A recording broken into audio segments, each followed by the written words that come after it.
Hey gang, it's me, Dr. Steve. Sorry, I was having some audio issues, so I hope the audio is coming out okay here. But hey, I'm in Manhattan Harbor, in the belly of the beast, the corrupt Manhattan DA's New York. Yeah.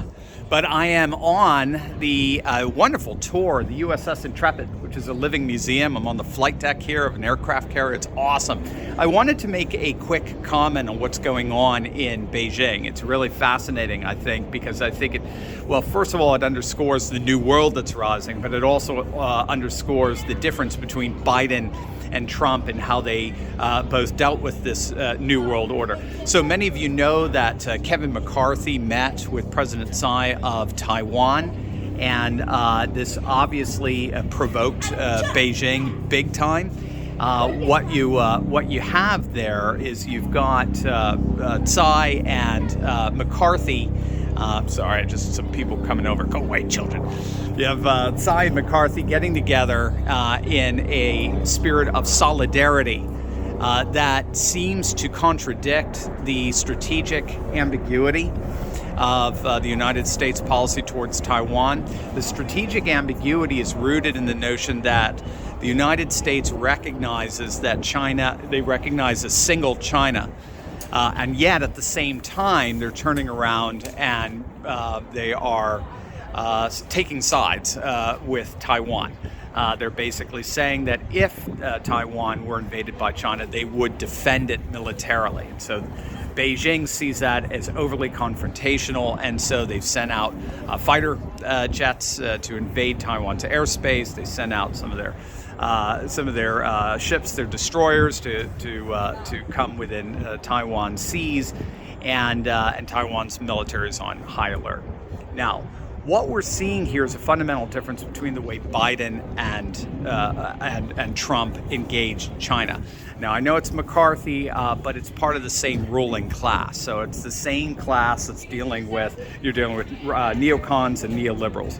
And what you've got here is you've got Trump confronting China economically. He was confronting China over unfair trade practices from the 1990s from the neoliberals that believed that the richer they made China, the more liberal they made China.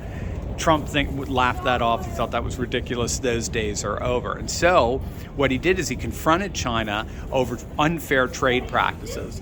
At the same time, what we're seeing Biden confront China more militarily and politically.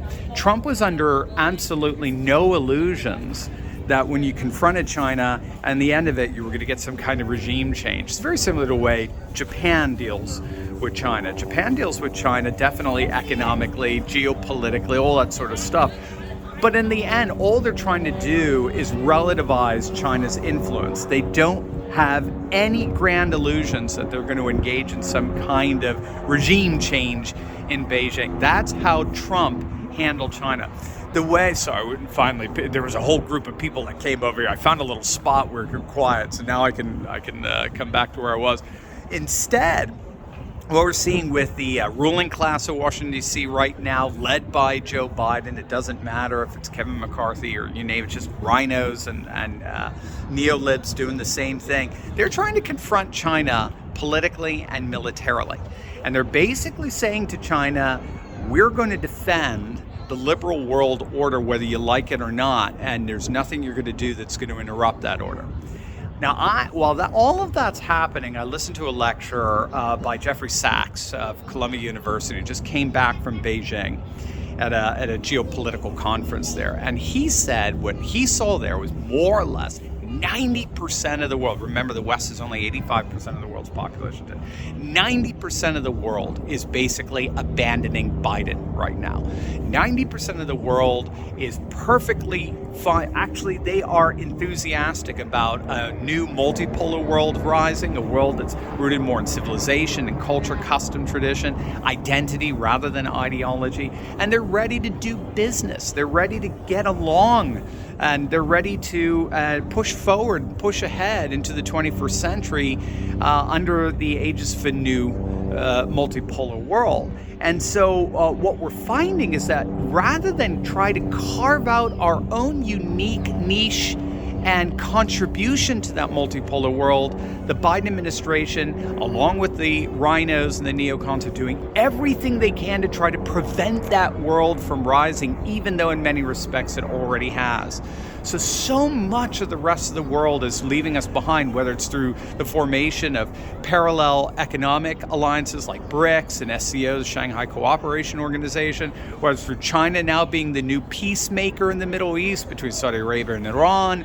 Whatever it is, we're seeing the OPEC nations joining BRICS, joining SCO, they're making it absolutely clear they're going to move towards a new era, a conservative age of civilization, of culture, custom, tradition, and Biden and even McCarthy are increasingly looking like the isolated ones, the alienated ones, the 15%, the 10% of the population that wants to keep the liberal world order status quo.